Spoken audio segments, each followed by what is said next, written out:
Welcome to the creative community. I'm your host, David Starkey, and my guest this time is writer and educator Gillian Osborne. Gillian, welcome. Thank you. It's great Happy to be you. here. Yeah. We're excited to talk to you about your many ways that you express yourself through writing and thinking. So you're a scholar, you're a writer, you're a poet. We're going to hear some new poems, which I'm really psyched about. But tell me a little bit about your background, where you're from and how you got started. Sure. I'm originally from upstate New York. I grew up in a tiny little town on the Hudson, very far north of New York City, so very rural, and made my way to California because of Berkeley, where I went to graduate school and studied English there. And I've always been drawn to both kind of scholarship and creative writing. So I wanted to be somewhere where poetry was being studied and practiced. Right. So that's what drew me to that department. And so I guess I'll say before that I spent some time, I taught English in Japan, I lived in France briefly, I studied other languages as an undergrad, so I kind of meandered, but I eventually found my way to Berkeley and ended up studying 19th century American literature there, mostly. Why that? Yeah, so it really has to do with Emily Dickinson and Herman Melville. Those two writers I'd fallen in love with as an undergraduate, and I'd written my undergraduate thesis on Dickinson, especially, even while being really interested in French literature and other things. But I just loved the intensity and pressure of her poems and the way they kind of compress experience, and also her engagement with the natural world was very appealing. And then Melville, we can talk a little bit about that, but the arc of his career fascinated me because he wrote these very expansive novels and then eventually stories and then poems. And both of them were intriguing to me as writers who kind of put the practice of writing at the center of their life, regardless of reception or audience in a certain way. So there were kind of writers, Melville was like a best-selling novelist at one point, but in his later career, basically no one was reading him, right, yeah. But he kept writing and innovating creatively. And so the question of why write if no one is reading has always intrigued me. What is that about?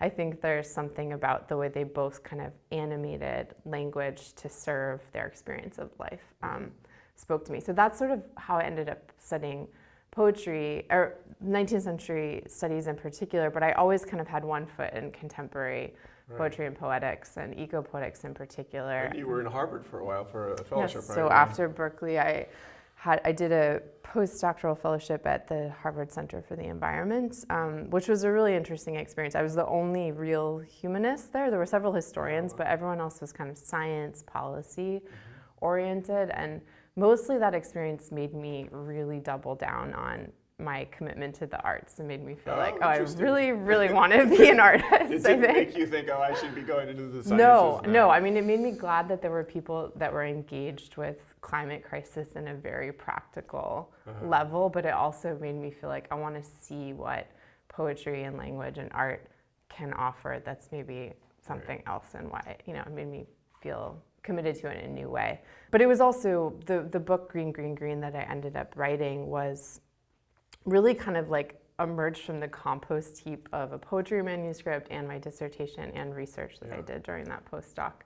And so living in Massachusetts while I was working on that, I wrote most of that book in Massachusetts, and it was great to be there because I went and volunteered at Emily Dickinson's house at a garden day, and went to Concord to walk around where Thoreau and Emerson had spent time, and so that locatedness in the landscape was important. Yeah, and and you're talking about your wide experience in different endeavors, and that book just takes everything in there. I mean, it's to me a real perfect way to create a hybrid piece. Yeah. Because it takes a little bit of this, a little bit of that, but it takes the best of each part. I mean, I think that's why it's not a failed book. It's a great success because it leaves out the parts that wouldn't have worked as well, maybe. Yeah. I'm glad. That's really nice feedback. And yeah, it does feel like kind of a everything in the kitchen sink kind of book. Yeah, it does. Yeah, but in a fun way. Yeah, I was I have this and this and this, and you know, there was like, one of the essays is called Reading Natural History in the Winter, and that was literally just a paragraph in my dissertation. But it was an idea, it was like, I love this idea, I want to think about it more, I want to come back to it. So there were things like that where, yeah, and then some of the essay on imagining mothering, at one point, some of those pieces were poems. So they'd kind of like migrated between forms. Well, and I feel like with Maggie Nelson, you know, it takes someone who's really smart to take all these pieces together and make them feel like they go together. So congratulations. Thank you. Thank you. So Green, Green, Green is the book we're talking about. Yes, do you have a little extra on maybe on your phone that you can I can read. With? Yeah. And actually, it's interesting to think about. As I said, I wrote most of this in Massachusetts. But you'll see the opening of this essay, Reading Natural History in the Winter, kind of switches between Massachusetts and California. So I'll just read from that. And it really gets at this process of writing too. So for years, I've been trying to write an essay about reading natural history in the winter. That essay began one spring or early summer in upstate New York when it became apparent to me that a simple list could invoke emotions, expectations, sorrows with no direct correlation to any of the things named or described. The essay began before writing began. More on that in a minute. But when I did finally begin writing, I was in the early years of graduate school in California, and the most recent multi-year drought had yet to prevent farmers from planting their fields in the middle of the state. It was winter then in California, and the hill we lived on was so green it was difficult to imagine it becoming its summer color again, tawdry gold, spicy with feral radish. Now where I'm writing, it is towards the end of another unseasonably warm October in Massachusetts, or now where I'm writing in Massachusetts, it is snowing in April. And again, returning to this still unsettled series of reflections, mid-June, many years later, on the verge of moving back to California, everything on the East Coast a riot of green. And finally, in California again, another wet, green winter, the sound of it rushing over rocks toward the Pacific. California had given me a different kind of seasonal disorder from the dull winter headaches I'd grown up with. Those required artificial light boxes. These produced irises in winter. And that disjuncture, this fullness inside a time I felt should be barren, taught me something about seasons. How stitched to the running onward of historical time, there's something disruptive, disordering in their manifestations, so that though spring is entirely expected, still it startles and delights, and nothing can prepare us for New England's blank chill. California's failure to graph effectively onto the seasons I'd known, that were harsher than seasons in England but still recognizable across the Atlantic, alerted me for the first time to seasons within seasons. So that's just the opening of that essay. Yeah, it strikes me how ecopoetics needs someone who can think in terms of moving quickly between times and places, right? Yeah. I mean, you have to be kind of looking from above in this way to see all the things that you're doing, and then you're going down on this kind of granular level. Yeah, those two frames fascinate me, like the deep geologic time kind of frame that when we're thinking about planetary change, we get invited into that space of thinking. And then I love the work, and this I think is maybe more apparent in the poems, but the work of close observation or really being with a particular species or something like that. I think that both ways of looking and thinking are really important, and I do really love the interplay between them. Yeah.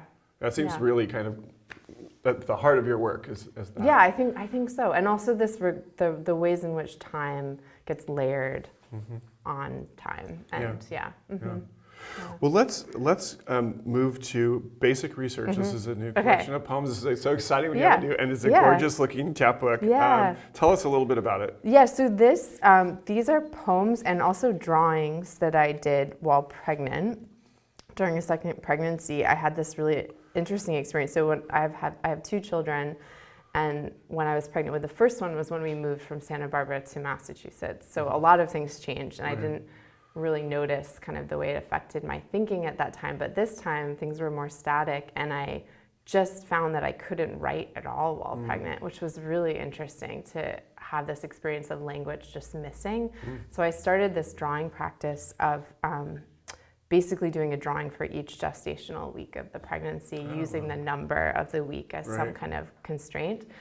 So that's what the drawings are in here. But then the poems some of them are quite old, maybe 10 years old, and some are written mostly the year before that. And it's put out by Oxeye Press, which is a lovely press out of the Midwest. Jordan Dunn, sewed this by hand. So that's really appealing to me. Gorgeous, yeah. But yeah, I could maybe read, there's the two kind of, the first poem and the last poem in the collection are really Santa Barbara poems. Okay. So maybe I'll read those. So this first one is called Description. Anything can be described. Look at the fur on the leaf of the geranium. Look at the white dust on the stalk of Mexican sage. To what end description, binding a word to a thing?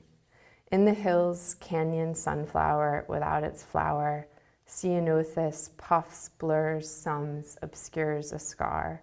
When we say it's spring, we look through the verbs to where there was a fire, then a flood, trunks of bay, oak, sycamore charred, and now, on an opposite wall, a shadow, its significance in the generosity of absence, how it removes heat and holds the outline of whatever stands between it and the light. What is difficult to apprehend is the scale of parts per cubic ton, that my parents' legs no longer carry them. Love's gross aplomb, creek crossing without a creek, the fatigue flowers feel in full sun.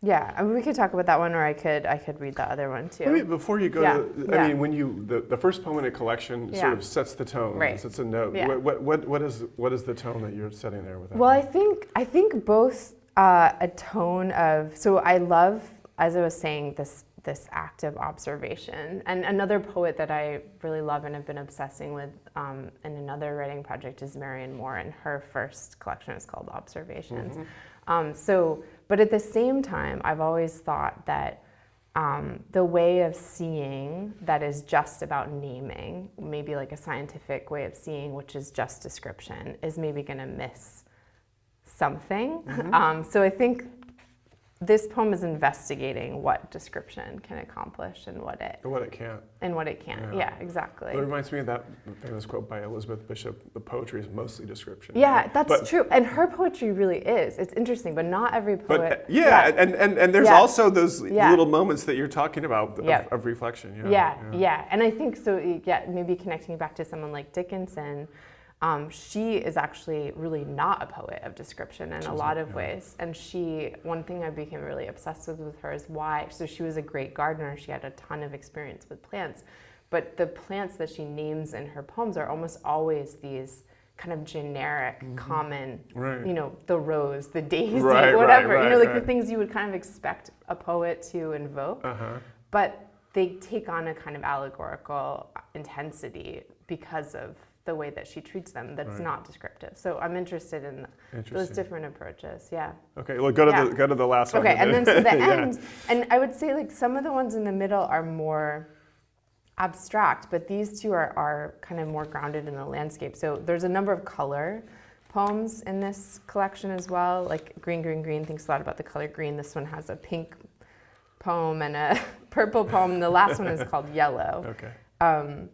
How I wish there were a yellow curtain I could fill in for you. Thick linen, mustardy drape, rejection of the exterior, but there's only this smudge. Hello, sun. Scrambled eggs are yellow and marigolds and gold, glisten, glitter, glimmer, glint, cognate with division. A yellow onion isn't really, and what color is a blonde, a smiley face? By the side of the road, mustard broadcast by fires settling north, as in the garden closer to home, South African oxalis housewives began in window pots, crowds ornamentals, all parts, even the tubers, edible. Bitterness that blurs savoring or bracing sour tang, cheery rash of color, California's winter hills, filling history, noxious flavor, I put you in my mouth. So that's the end. Yeah. And that poem began really as I got very obsessed with the mustard that grows, and also the oxalis, the sour grass that comes kind of around the same time of year, a little bit earlier, and that just like acid yellow color, and just the deep histories of both of them in California's history and how they kind of ended up here. That's one of the things about plants and gardens that I really like, is just how they embody history and kind of connections between humans and non-humans, and the ways in which humans kind of cultivate that, and being with plants is a way of being with that history. But talk a little bit more about color, because I mean, green is you know, that's, and as you were writing about green and green, I was thinking, oh my gosh, yes, you know, I mean, it's obviously a fascinating aspect of it, because it just kind of covers so much, right? I mean, how do you how do you fit it all in? And one of the things, so green, as I investigated it further, one of the things that interested me about it is that it does kind of have these two meanings, and the way that both, like, you look green, you're sick, you know, like turning green, or green with envy, these sort of negative connotations, more metaphoric connotations, and then like green as in fresh and new. And so I was interested in how, when we think about greenness as standing for kind of an environmental perspective, both of those things are kind of co-present right now for us. And then it's also the middle color of the spectrum. You mentioned that, right? That really interested me too. Like kind of the meeting grounds, the point in the center, the most domestic and human color in a sense. Like Maggie Nelson, because you brought her up earlier, has a great book about blue. Blue, and that is really about, like, blue I think of as a much more a color of the ideal. It's like something we can fantasize about. It's in the sky, it's the ocean, these sort of vast things, whereas green is like the encounter with the blade of grass or whatever, kind of more at hand. Well, now her book is segmented in little numbered passages.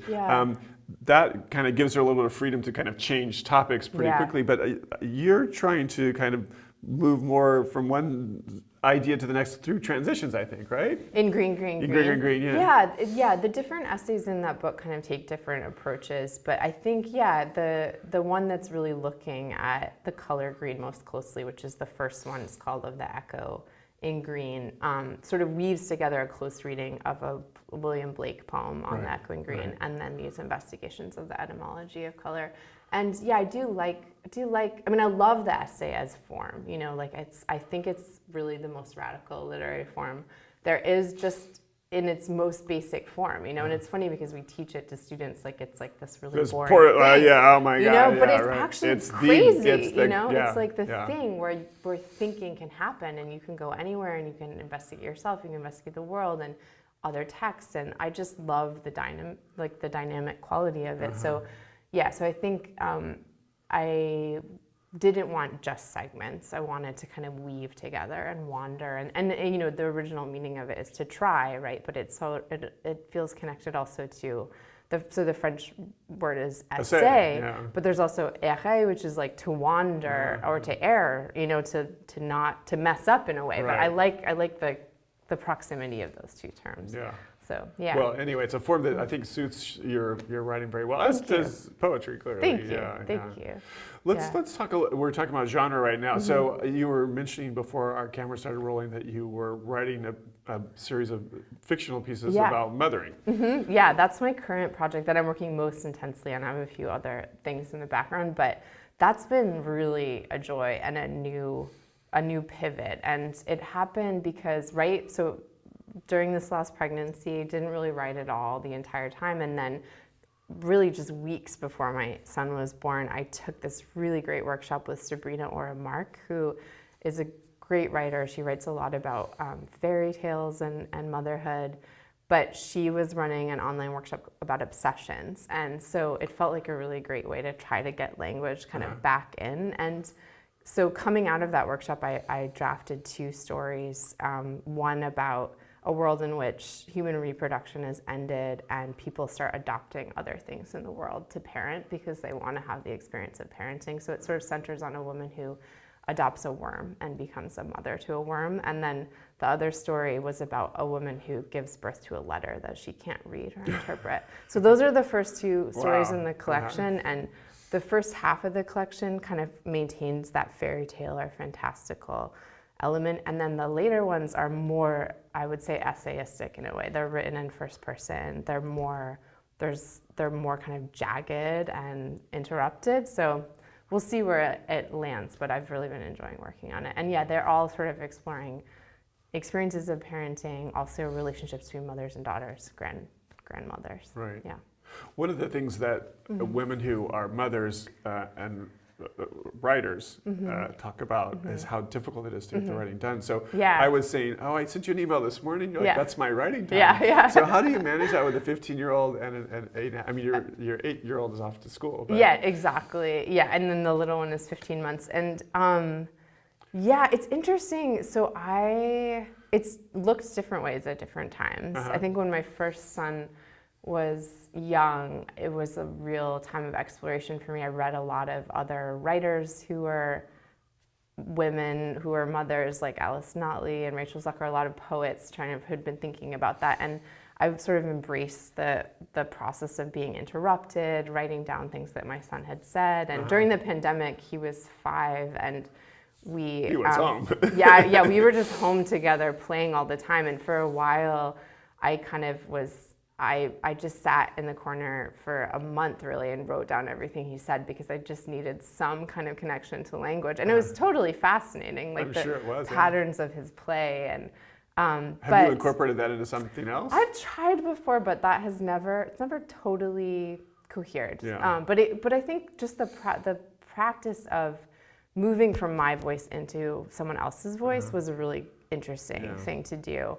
And especially because there are moments where he addresses me, but I don't appear in the space of the poems. Now, was he saying things that you didn't expect him to say? Well, the really fascinating thing about it, I would say, so some of these poems in this collection, I feel like he moved from a kind of poetic period in early childhood to like a narrative period. And so, you know, when he was really young, he was learning to name the world. So it was all about that description stuff. Again, it was like, what is this bird? What is this tree? And another thing that's happened is, so we moved to California when he was 3. And when I lived in California before, I really didn't know the names of any of the plants here, because they were so different from the ones I'd grown up with. But because this is where his childhood is taking place, he's learned all of them, and I've learned them from him, which has been great. But anyway, so he was a lot of naming, but then by the time he was 5, he'd gotten to this point where he was just like recycling received narratives. So it was like, here's a little Star Wars, here's a little Wizard of Oz, here's a little Harry Potter, and it just like, here's Greek myths, and it just like all gets jumbled up together. So it was really interesting. That's kind of charming. No, it was. It was really fun.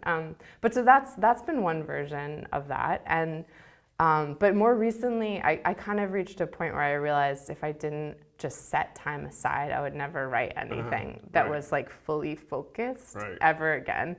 And I think that I do like those longer forms. So basically the last year I've kind of carved out this morning time when my younger son's at daycare. Those first few hours I just write. You write, Yeah. So that's been good. And then I just don't at other times, you know, I don't try. Yeah.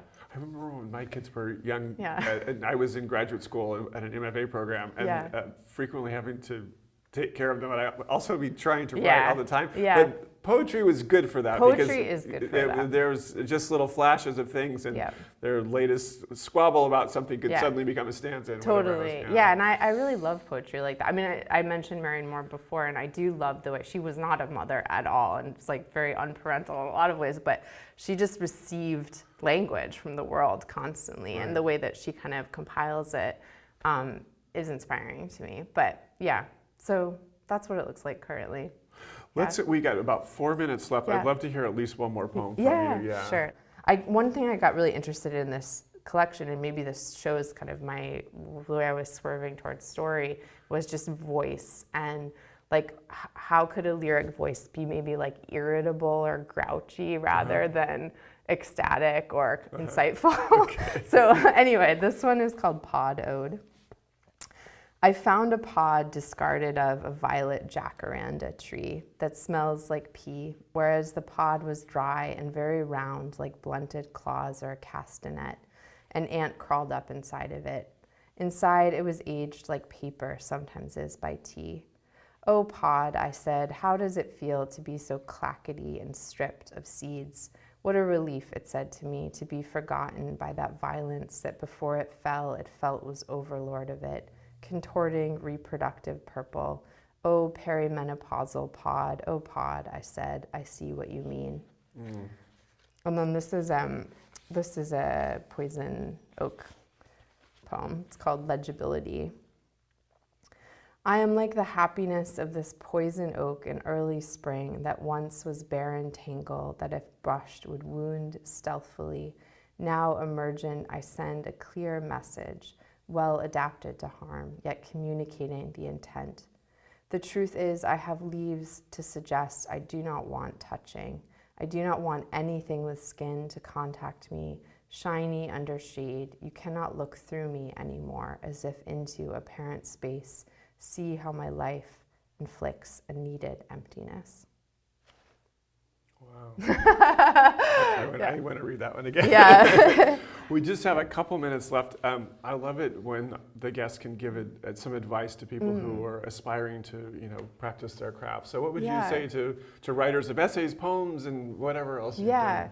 Well, I would say just keep doing it, whether or not anyone is reading. Okay. And also one thing I think that has been helpful for me is kind of ritualizing my writing time, I guess, like having, writing morning pages every day, or finding the space that can be kind of set aside for that work to take place, and then just allowing yourself to be curious and pursue what arrives, whether or not, I think for me anyway, as a writer, it doesn't work. And this is one thing that more academic work is very different of. It doesn't work for me to say, I am going to do this and then do it. I need to kind of start the work and see where it leads. And you let it lead wherever it may go. At this point, I do. And there have been other times in my life when I've said, I will now write this dissertation, and then I write it, or I will write this essay and I will write it. But I really prefer that more explorative mode. Yeah. So, well, it suits you well. So Gillian Osborne with an E at the end, .net, if for people who want to take a look. Yeah. Thank you so much for being on the program. Thanks for making the time. It was really fun. Thank you.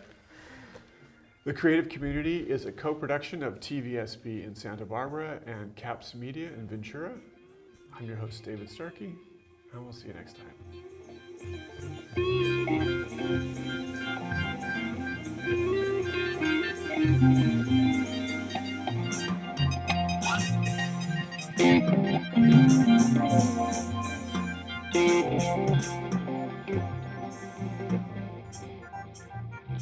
time.